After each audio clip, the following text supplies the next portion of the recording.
सभापति महोदय,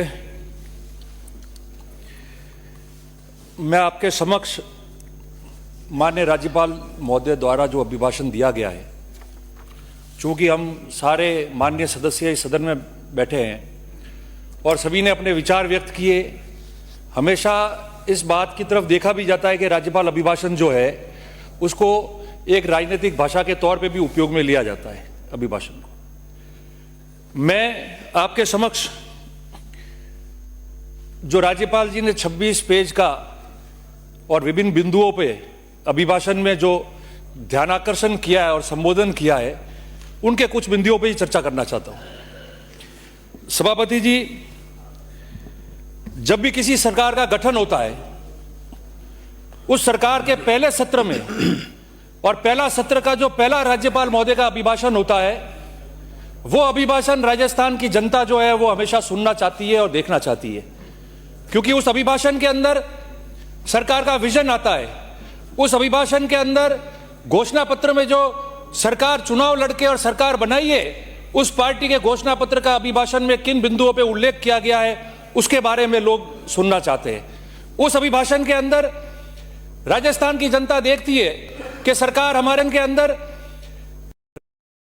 राजस्थान की जनता देखती है कि सरकार हमारे बारे में चुनाव में जो वादा करके सरकार बनी है वो हमारे बारे में क्या सोचती है और उस अभिभाषण के लिए क्या आती है। यह अभिभाषण कौन तैयार करता है? आपने मंत्रिमंडलीय उप समिति बना दी और 3 माननीय मंत्रियों को उस उप समिति में रख दिया और उसका अंतिम प्रारूप तैयार करने के लिए उनको जिम्मेदारी दे दी कि राज्यपाल का अभिभाषण जो है वो उसका अंतिम प्रारूप ये लोग तैयार करके दे देंगे। मैं समझता हूं हमारे यहां कई वरिष्ठ साथी बैठे जो अनेकों बार इस विधानसभा के सदस्य में इस विधानसभा में रहे, कुछ ऐसे साथी है जो प्रथम बार जीत के भी आए होंगे। हमने हमारे विचारों में तो इन चीजों को लाया है, मगर राज्यपाल महोदय के मुंह से वो प्रारूप किसी ने चेक भी नहीं किया होगा। मैं समझता हूं कि आप तीनों मंत्रियों को एकदम से खड़े होकर विभिन्न बिंदु पे आप पूछ लो, तो जिन शब्दों का उस अभिभाषण में उपयोग किया है, इस सदन में हम सब राजनीतिक लोग भी हैं, कई बार कई लोग आए, कई प्रथम बार आए। हमने इस सदन में या पुरानी विधानसभा में अनेकों नेताओं को देखा है।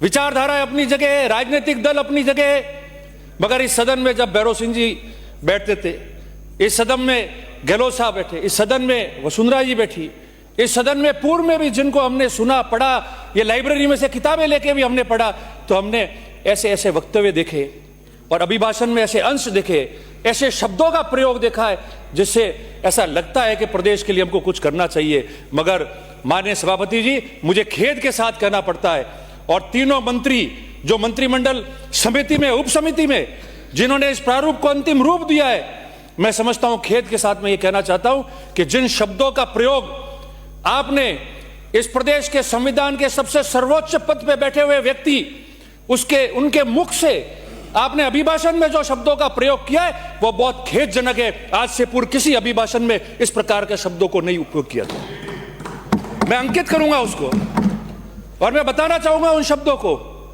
सभापति जी, आपने अभिभाषण बनाया है, कभी लगता है राजस्थान का अभिभाषण पढ़ रहे हैं, कभी लगता है कि केंद्र सरकार के हिसाब से ही आपको पूरे राज्य को पार करना है तो केंद्र सरकार का अभिभाषण है, कभी ऐसा लगता है कि आपने एक चुनावी भाषण तैयार करके पढ़ा है कि पिछली सरकार, उनके मुखिया और पिछली सरकार में बैठे हुए लोगों को हमको किस कदर कोसना है उसके बारे में अभिभाषण बनाया आपने। सभापति जी, आपने अभिभाषण का शुरुआत, आपके जो पैरा 4 है उसमें आपने अभिभाषण की शुरुआत करा दी अंतरकलह शब्द से।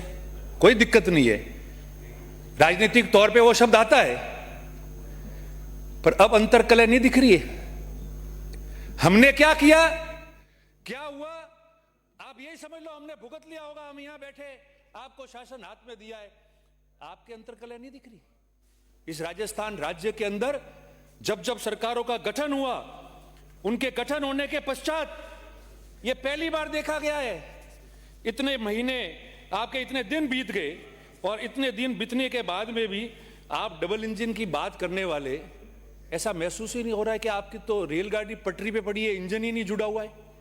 कभी देखा एजी को नियुक्त होने में इतनी टाइम लगा, डबल एजी नियुक्त होने में इतना टाइम लग रहा है, प्रिंसिपल सेक्रेटरी टू सीएम आपने अस्थायी बना रखा है, और मंत्रिमंडल, मंत्री, उसके बाद उनके यूडीसी एलडीसी ऐसे को तरस रहे हैं।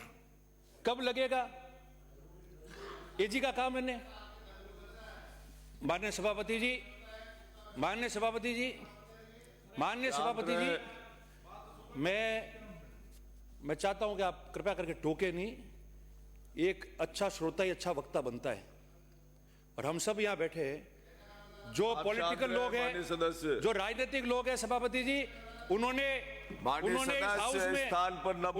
इस हाउस में आने से पहले इस गैलरी में से भी इस हाउस को देखा होगा। मैंने देखा है पुरानी विधानसभा और इस विधानसभा में हमने भैरव सिंह जी को सुना है, हमने अच्छे अच्छे वक्ता आपके दल के उनको सुना है, राष्ट्रीय के होंगे उनको सुना है, और अभिमान है। हमारी विचारधारा अलग हो सकती है, मगर अगर हम अटल जी को सुनना पसंद करते थे विषयों पे, तो आज भी हम उनको सुनने पसंद करते हैं। पुरानी यादों में जाके भैरव सिंह जी की अच्छी बात को पसंद करते थे, आज भी पता करते हैं। भैरव सिंह जी के सदन में कांग्रेस का व्यक्ति भी बोलता था और अच्छा बोलता था, वो पकड़ के कहते थे कि बहुत बढ़िया बोला है, लड्डू खिलाओ, और लड्डू मिलाते थे, और तब से सदन के सितारों की बात शुरू हुई थी। हम वो लोग हैं जो उस बात की तारीफ करते हैं।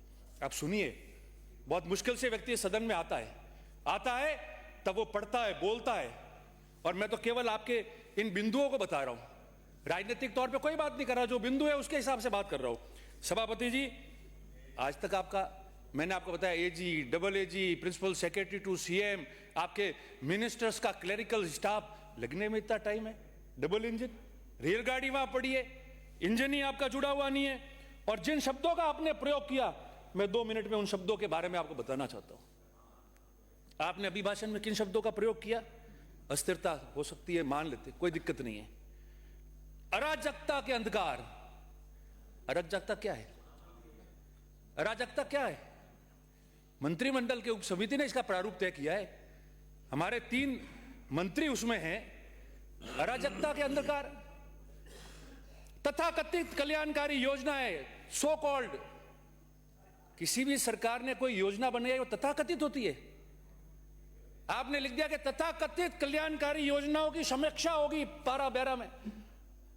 तथाकथित योजनाएं, कोई भी सरकार हो, आपकी सरकार है, पूर्ववर्ती कांग्रेस की सरकार रही हो, को सरकार रही हो, उन्होंने जो योजनाएं बनाते हैं उस योजना का प्रारूप तैयार होता है, उसके बाद में वो योजना धरातल पे आती है, उसके माध्यम से लोगों को लाभान्वित किया जाता है। आपने शब्द का प्रयोग कर दिया तथाकथित।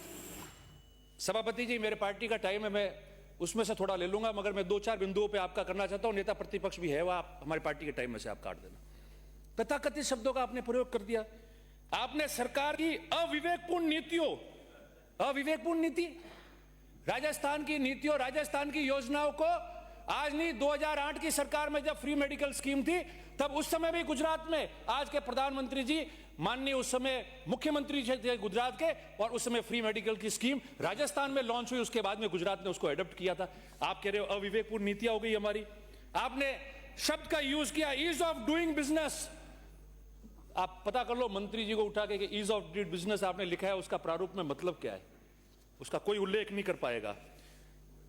और बहुत खेद के साथ सभापति जी, मैं 2 बातें रखना चाहता हूं, बहुत खेद व्यक्त कर रहा हूं सदन के अंदर, जिम्मेदारी के साथ। कंक्लूड करें, फाइनेंस पे, वित्तीय मामले पे, मैं बजट में हम लोग बोलेंगे, मगर एक बात बताऊं, आपने लिख दिया आपके अंदर आर्थिक आपातकाल की, और राज्य को झेल दिया।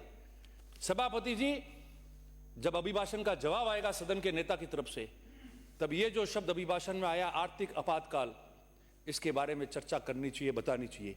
इस देश के अंदर, इस भारत राष्ट्र में या किसी भी राज्य में आर्थिक आपातकाल घोषित करने का कोई भी समय आज तक नहीं आया। आर्थिक आपातकाल जब घोषित किया जाता है, जब लगता है राष्ट्रपति महोदय को कि यह स्टेट बंद हो जाएगा, ठप हो जाएगा, नौकरियां बंद हो जाएगी, तनख्वाह देने को नहीं होगी, जब राष्ट्रपति महोदय, राज्यपाल जी, आपने राज्यपाल जी के मुंह से कहलाया, आप ज्ञापन दे देते, राज्यपाल महोदय लिख देते राष्ट्रपति जी को, और राष्ट्रपति जी कह देते, इस देश के अंदर जब देश का सोना गिरवी रह गया और संकट एक बार वित्तीय आ रहा था, उस वित्तीय संकट में जब इस देश के पूर्व प्रधानमंत्री नरसिम्हा राव जी और वित्त मंत्री डॉक्टर मनमोहन सिंह ने इस देश को वित्तीय संकट से बाहर निकाला, उस दिन भी आपातकाल, आर्थिक आपातकाल घोषित करने का समय नहीं आया था और आपने यहां कह दिया कि राज्य आर्थिक आपातकाल में आ गया। अंत में मैं मेरी बात को विराम करते हुए मैं एक ही निवेदन करना चाहता हूं, निवेदन कर रहा हूं सभापति जी, सदन के नेता से। आपने इसमें उल्लेख तो कर दिया कि भैरव सिंह जी की आप शताब्दी वर्ष मना रहे, पर मैं ये भी निवेदन करूंगा कि इतनी हिम्मत और मादा दिखाना कि आपने भैरव सिंह जी के बारे में रॉबर्ट मैकनामा ने जो कहा वो तो आपने बता दिया, उसका आपने अध्ययन नहीं किया होगा, मगर उनके नाम पे भी कुछ रख देना ताकि हमको भी पता चले कि भैरव सिंह जी का नाम आपने इस कागज में सिर्फ छापा नहीं है। अंत में मैं आपको इस अभिभाषण में जैसे शब्दों का प्रयोग किया है उसको विलोप करके पुनः उन शब्दों के बारे में सदन के नेता बोलेंगे तो ऐसा लगेगा कि राजस्थान में जो अभिभाषण इस प्रकार का पढ़ाया गया है वो कोई भी मंत्रिमंडल की उप समिति चेक करती है तो उस प्रारूप को गहनता से चेक करे, केवल अधिकारियों के लिखे हुए प्रारूप को आप तय करके वापस नहीं भेजे। इन्हीं शब्दों के साथ आपका आभार व्यक्त करता हूं। बहुत बहुत धन्यवाद।